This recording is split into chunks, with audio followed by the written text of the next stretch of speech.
Tere päevast kõigile ka minu poolt ja nagu Liis siin juba sissejuhatanud ütles, avan natukene omalt poolt siis emakakaelavähi sõeluuringu temaatikat. Nagu eelnevates ettekannetes me tegelikult kuulsime, et emakakaelavähk on nüüd selline vähipaige, mis on peaaegu täielikult ennetatav. Just seetõttu, et emakakaelavähi peamiseks riskiteguriks on püsiv nakatumine kõrge riski HPV alatüüpidega.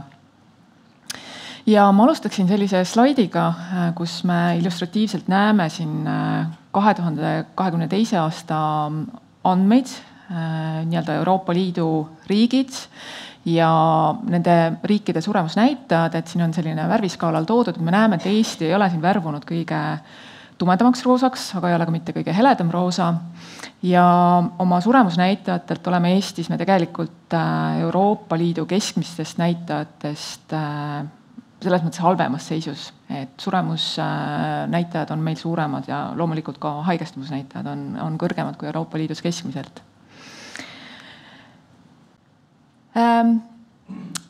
Tooksin ära ka sellise ajajoone, mis puudutab emakakaelavähi ennetust ja arenguid nii-öelda selles vallas Eestis. Meil on emakakaelavähi sõeluuringut juba pea 20 aastat, algas riiklik sõeluuring meil 2006. aastal.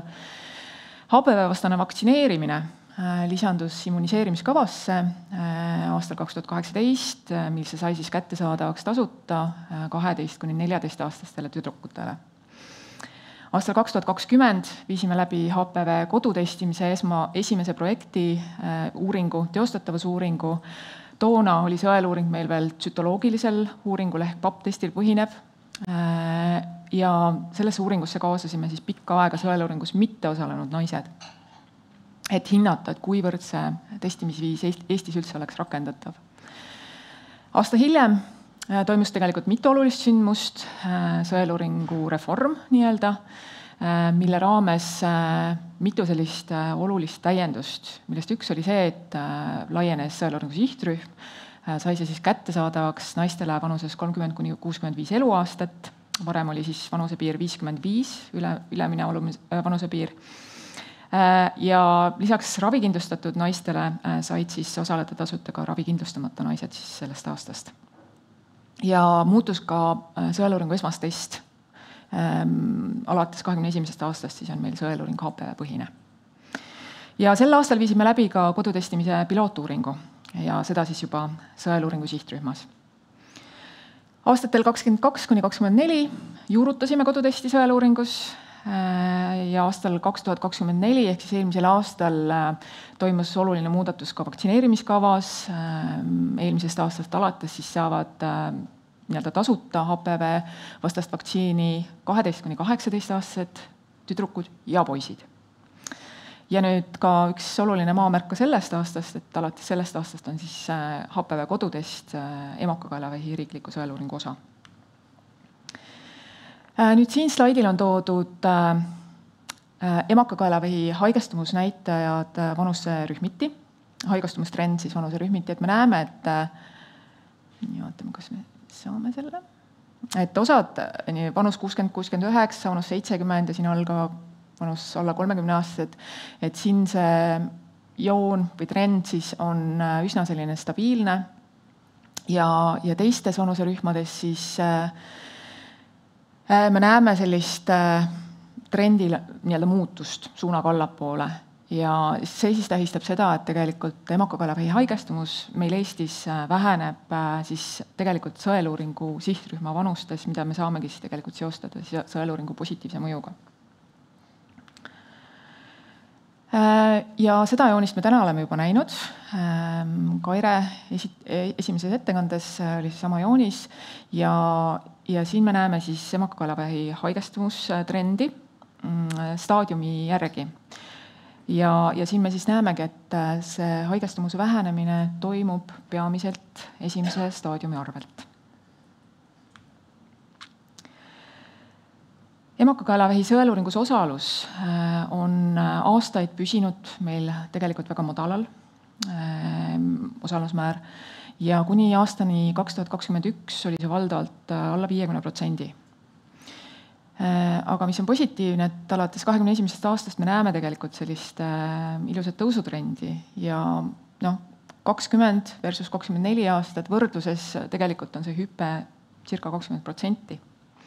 Ja selles tõusus on tegelikult mitu sellist olulist komponenti, mis on aidanud tuua rohkem inimesi sõeluuringule, millest üks on siis HPV kodutesti tegemise võimaluse lisandumine emakakaelavähi sõeluuringus. Ja natukene detailis ka, et mida me siis sel teemal oleme Eestis teinud. Aastal 2020 viisime läbi siis esimese HPV kodutestimise teostatavusuuringu, et hinnata, et kuidas see testimisviis on üldse Eestis rakendatav, kui hästi see naiste poolt vastu võetakse. Ja tulemused näitasid, et jah, kodutesti on võimalik Eestis pakkuda, see on teostatav, naised võtsid selle hästi vastu, katsetasime ka erinevaid proovijutuvahendeid, et kas sealt tuleb mingisugust erinevust. Me nägime, et erinevust ei olnud, mis mõjutaks osalusmäära näiteks. Ja aasta hiljem me siis juba kutsusime ellu järgneva uuringu, HPV kodutestimise pilootuuringu, seda siis juba sõeluuringu sihtrühmas, et testida, et kuivõrd sellel kodutestimise viisil on potentsiaali ka suurendada emakakaelavähi sõeluuringu osalusmäära. Ja meil oli kontrollrühm ja sekkumisrühm. Sekkumisrühmas me pakkusime naistele võimalust valida, kas teha siis sõeluuring kodutestina või pöörduda tavapärasel viisil siis tervishoiuasutusse. Ja kontrollrühm oli siis see, kes sai ainult võimaluse tavapärasel viisil sõeluuringut teha. Mida me nägime, oli see, et postiga koju kodutesti saatmine oli kõige tulemuslikum ja need rühmad, kus siis me kodutesti võimalust pakkusime, kas siis veebist tellides või siis postiga koju saates, oli siis keskmiselt sõeluuringu osalusmäär 10% võrra kõrgem. Ja järgnevatel aastatel me oleme siis juba juurutamisega, HPV kodutesti juurutamisega sõeluuringus tegelenud. Nüüd eelmise aasta andmetel, siin sellel joonisel on toodud siis sõeluuringu, emakakaelavähi sõeluuringu osalusnäitajad maakondlikus võrdluses. Ja me näeme tegelikult, et on üsna sellised olulised erinevused siin ka maakondlikult, et Saaremaal me oleme jõudnud 70%-ni, aga Ida-Virumaal on see 52%. Et Ida-Virumaal selles mõttes on eelmine aasta märkimisväärne, et see oli esmakordselt, kui Ida-Virumaa jõudis üle 50% osalusmäära.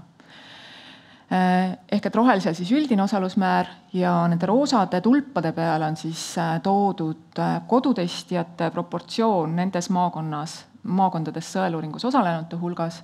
Ka siin me näeme tegelikult, et on üsna sellised suured erinevused, eks siin 17% Saaremaal, kusjuures Saaremaal on üldine osalus kõige kõrgem ja 27% Raplamaal.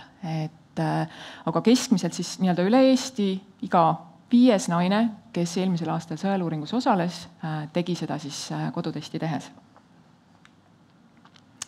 Ja vanuserühmiti ka, et jällegi rohelistel tulpadel on toodud siis vanuserühmade lõikes üldine emakakaelavähi sõeluuringus osalusmäär eelmisel aastal. Me näeme, et nooremates rühmades on see kõrgem ja kõige vanemates ka kõige madalam, aga jällegi vastupidine trend või vastupidine muster siin, et kõige vanemates vanuserühmades on meil tegelikult kodutesti eelistajaid kõige rohkem. Ehk 65-aastaste hulgas siis iga 4. naine eelistas teha sõeluuringut kodutestina. Viimastel aastatel oleme väga head koostööd teinud ka apteekidega ja miks on oluline? Apteek on selline koht, kus me kõik käime ja meil on võimalik parandada koostöös apteekidega sõeluuringu kättesaadavust ja tuua see inimestele kodule lähemale. Aastal 2022 esimene pilootprojekt Ida-Virumaa apteekides, aasta hiljem siis juba laiendasime võimalust veel 4 Lõuna-Eesti maakonda, siis 23-24 aastateks ja nüüd sellest aastast alates hetkel me teeme veel ettevalmistusi, et minna siis üle-eestiliseks ja pakkuda siis koduteste juba kõikide maakondade apteekides, et lootuspärane on, et circa 400 apteeki siis võiks selle projektiga liituda ja loodame veel enne jaanipäeva siis jõuda kõikidesse maakondadesse. Ja üks Eesti kaardijoonis veel siin toodud siis rohelisega need maakonnad, kus meil eelmisel aastal HPV kodutest oli apteegis kättesaadav ja need arvulised näitajad maakondade peal näitavad siis seda proportsiooni, et kui palju nende naiste hulgas, kes sõeluuringus tegid kodutesti eelmisel aastal, kui palju neist said siis kodutesti apteegist. Ja siis me näeme ka, et tegelikult maakondlikult on sellised päris korralikud erinevused, et Valgas circa 14%, aga jällegi Ida-Virumaal pea 50%. Ehk et Ida-Virumaal siis 50% või ehk siis pooled nendest naistest, kes tegid kodutesti sõeluuringus, said oma kodutesti apteegist. Me oleme palju rääkinud osalusmäärast sõeluuringute puhul, emakakaela vähisõeluuringud, aga ka teised vähisõeluuringud. Aga tegelikult viimastel aastatel tehtud uuringud ja analüüsid on toonud viiteid selle kohta, tulemused on näidanud, et meil on kerkinud üles mitmed küsimused, mis puudutavad sõeluuringute kvaliteeti. Ja antud joonisel on siis toodud aasta 2021 andmetel tulemused 5 labori lõikes, kes siis toona HPV analüüs, nii-öelda HPV proove analüüsisid ja millised erinevused nende laborite nii-öelda tulemustes siis olid. Et me näeme siin, et mis tahes suure riskiga HPV tulemuste osas on erinevused, aga HPV-16, mis on nii-öelda kõige kõrgema onkogeense riskiga tüvi, ka siin on veelgi suuremad erinevused laborite vahel. HPV-analüüs täna on täisautomatiseeritud analüüs ja siin ei ole selles mõttes niisugust subjektiivset komponenti, mis tuleneb inimsilma hinnangust. Küll aga HPV nii-öelda analüüside maht laboris määrab ära selle, kui palju sama labor siis analüüsib nii-öelda emakakaelavähi sõeluuringus järgnevat uuringu nii-öelda või neid proove, milleks on siis emakakaelavähi sõeluuringu puhul tsütoloogiline uuring. Naised, kes teevad siis HPV testi, saavad positiivse tulemuse, nendel tehakse siis järgneva testina siis tsütoloogiline uuring ehk LBC uuring. Ja nüüd LBC puhul on küll täna ikkagi see, et LBC tulemuste selline tõlgendamine sõltub täna ikkagi ka sellest, et kui hästi on välja koolitatud siis laborispetsialistid, kes neid tulemusi hindavad ja milline on ka nende inimeste töökogemus, mis tuleb tegelikult nende analüüside mahu pealt. Et kvaliteedi teema on kindlasti, millele on oluline edaspidi tähelepanu rohkem pöörata. Ja kui aastal 2021 oli meil emakakaelavähi sõeluuringus siis 5 laborit, kes tegelesid HPV proovide analüüsimisega, täna on meil 6 laborit. Ja küsimus ka, et kas meil Eesti suurusega riigis on põhjendatud nii paljude laborite nii-öelda kaasamine. Aga ma võtaksin oma ettekande kokku selliselt, et me emakakaelavähi sõeluuringu osalusmääraga ei ole veel jõudnud selle soovitusliku 70% piirini, millest tegelikult loetakse ühte sõeluuringut nii-öelda tulemuslikuks ja nii-öelda tõhusaks. Meil on emakakaelavähi haigestumus vähenemas, aga on viiteid sellele, et tegelikult suurema vähiriskiga inimesed jäävad kõrvale. Me näeme, et HPV kodutest suurendab sõeluuringu osalusmäära ja tegelikult me ka teame, et tõhusaim on kodutesti saatmine postiga kodusele aadressile. Ja nii-öelda laborites tehtud uuringute tulemused, nii HPV, aga veel olulisem tsütoloogia tulemuste lõikes varieeruvad ja tegelikult see võib viia selleni, et meil see võib põhjustada sõeluuringu kvaliteedi erinevusi.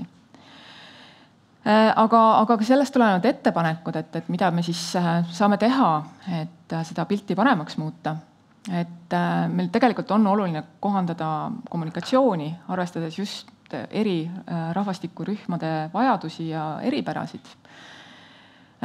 Oluline on parandada sõeluuringu kättesaadavust. Me tegelikult seda ka teeme juba läbi kodutesti, et me seda pakume ja pakume seda ka apteekides, mis on ka tegelikult oluline samm edasi. Meil on vaja välja töötada uusi lahendusi selleks, et kaasata sõeluuringusse paremini haavatavaid sihtrühmi. Neid on väga erinevaid, kes väga paljud on ilmselt ka praegu sõeluuringust kõrvale jäänud. On oluline seada sisse süsteemsed sellised sõeluuringu teekonna kvaliteedi monitoorimise süsteemid ja samamoodi on väga oluline jälgida ka laborite kvaliteeti, laboriteenuste kvaliteeti. Ja sellest tulenevalt ka, et Eestis tasuks kaaluda piirata siis emakakaelavähi sõeluuringu laboriteenuse osutajate arvu siis, et näiteks meil oleks 1 või 2 referentslaborit. Ja siin ma lõpetan. Aitäh!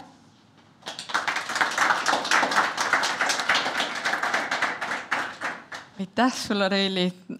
On ka küsimus just tulnud laborite ja kvaliteedi osas, millele sa tegelikult justkui vastasid ära, et ma saan aru, et ongi ettepanek tegelikult neid laborite arvu vähendada ja siis nad saavad rohkem teste teha ja siis tulemus on kvaliteetsem. Just. Aga kui mures me praegu selle pärast nagu olema peaksime, kas see on tõesti nagu prioriteedi tegevus, millega näiteks ministeerium peaks tegelema või Tervisekassa? See on kindlasti oluline teema, et millega meil tuleb lähiajal tegelikult astuda edasi samme. Et me tegelikult mitmed viited, et on just labori kvaliteediga seoses tekkinud õhku mitmed küsimused. Aga et jääks ikkagi positiivne sõnum siit kõlama, siis ka see HPV kodutest ja sõeluuringus osalemine ikkagi, nagu me nägime, päästab elusid ja see kvaliteediprobleem ei ole, ütleme, see teeb asja veel paremaks, aga me leiame tänu nendele uuringutele vähki väga palju ja inimesed peaksid kindlasti sõeluuringul osalema. Jaa, loomulikult, et just tegelikult meil on selline ideaalne võimalus riigi poolt pakutuna oma tervise eest seista ja iga inimene peaks tundma seda isiklikku vastutust ka, et just see on tema enda jaoks ka eeskätt oluline ikkagi, et teatava vajaliku regulaarsusega sõeluuringutes osaleda ja mitte siis ignoreerida seda tema aastat või kutset, kui ta selle saab, et kindlasti oma tervise huvides on väga oluline sõeluuringutes osaleda. Ma võin öelda, mina olen täpselt, minu aasta on ja kuidagi ei saa küll öelda, et minuni see info poleks jõudnud. Mind on pommitatud nii sõnumite, e-mailide, perearstikeskuse poolt, mis on ülitore. Aga kas sa näed veel mingit võimalust, kuidas sellest HPV kodutestist viimane välja pigistada? Mis on veel selline arengukoht, et see aitaks veel rohkemaid inimesi? No tõenäoliselt, mis meil ilmselt on ka lähiajal plaanis, et ongi, mainisin haavatavaid sihtrühmasid ja teadmise juures, et me hetkel pakume kodutesti veebipõhise tellimisvõimalusena ja ka apteekides nüüd tuleb sel aastal see võimalus järgi. Aga see ei pruugi olla kõikidele haavatavatele sihtrühmadele ka veel kõige kättesaadavam viis, et võib-olla mõelda ikkagi, et kui on võimalused olemas, et sihtidagi konkreetseid haavatavaid sihtrühmi ja võimalusel siis pakkuda läbi muude kanalite neile veel, kas siis võib-olla osadele inimestele saatagi postiga koju seda HPV kodutesti või osade sihtrühmade puhul, kui me teame, et meil on mingisugused sellised keskused näiteks, sellised erinevad mõtted, et mida võib-olla saaks veel kasutada, et just sihitatuna siis kindlate selliste haavatavate sihtrühmade suunas. Kas oleks ka mõte kasutada perearstisüsteemi selleks senisest rohkem? Me oleme ühe projekti raames koostööd perearstidega teinud. See ei olnud nüüd kodutestide pakkumine otseselt, aga me kaasasime perearste ühes projektis, kus me palusime nende abi tuletada siis perearsti nimistus olevatele naistele meelde seda, et kui keegi tema nimistus olevatest naistest, mitte patsientidest, naistest sai siis positiivse HPV testi tulemuse, et siis tuletada meelde teatud aja pärast seda, et selle naisel on oluline osaleda selle vajalikul lisauuringul. Me nii põhjalikult veel ei ole kaalunud varianti, et pakkuda koduteste perearstide nii-öelda abiga, perearstide praksistes. Aga pigem hetkel need lahendused töötavad üsna hästi, mis meil juba on. Et ma ei ole kindel, et kuidas ka nii-öelda perearstide poolne selline vastuvõtlikkus oleks selle teenuse nende lauale lisandumisele, et ma sellele nii täpselt ei oska vastata hetkel. Ja, aga samas kindlasti see ei ole kuidagi takistatud oma nimistu patsientidele tõesti seda meelde tuletamast, nii nagu loomulikult. Mina selle meelde tuletuse sain, mis oli väga positiivne üllatus. Just. Nii et kindlasti see on selline eesrindlik tegevus. Reeli, suur aitäh sulle ja jõudu edaspidiseks. Aitäh!